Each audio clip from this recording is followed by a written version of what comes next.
റമദാൻ 1 മുതൽ Dubai എമിറേറ്റിലെ സാലിഗേറ്റ് cross ചെയ്യുമ്പോൾ ഈ പീക്ക് ടൈമിംഗിന്റെ കാര്യത്തിൽ വ്യത്യാസം വരുന്നുണ്ട്. അതേക്കുറിച്ച് പറയാനാണ് ഇന്നത്തെ വീഡിയോ. അതായത് റമദാൻ സമയത്ത് പീക്ക് അവേഴ്സ് എന്ന് പറയുന്നത് രാവിലെ 9 മണി മുതൽ വൈകുന്നേരം 5 മണി വരെ ആയിരിക്കും. ഈ പീക്ക് അവേഴ്സിൽ നമ്മൾ ക്രോസ് ചെയ്യുമ്പോൾ ഓരോ ക്രോസിംഗിലും 6 ദിർഹം വീതം സാലിഗേറ്റുകളിൽ നമുക്ക് ഈടാക്കും.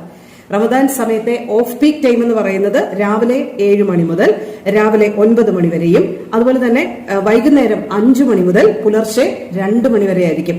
ഈ സമയത്ത് 4 ദിർഹമായിരിക്കും ഈടാക്കുക. നിലവിലെ സാലിക്കുമായി ബന്ധപ്പെട്ട പീക്ക് ടൈം എന്ന് പറയുന്നത് രാവിലെ 6 മണി മുതൽ രാവിലെ 10 മണി വരെയും വൈകുന്നേരം 4 മണി മുതൽ രാത്രി 8 മണി വരെയാണ്. അപ്പൊ ആ ഒരു ടൈമിംഗിൽ റമദാൻ കാലത്ത് മാറ്റം വരുന്നുണ്ട്.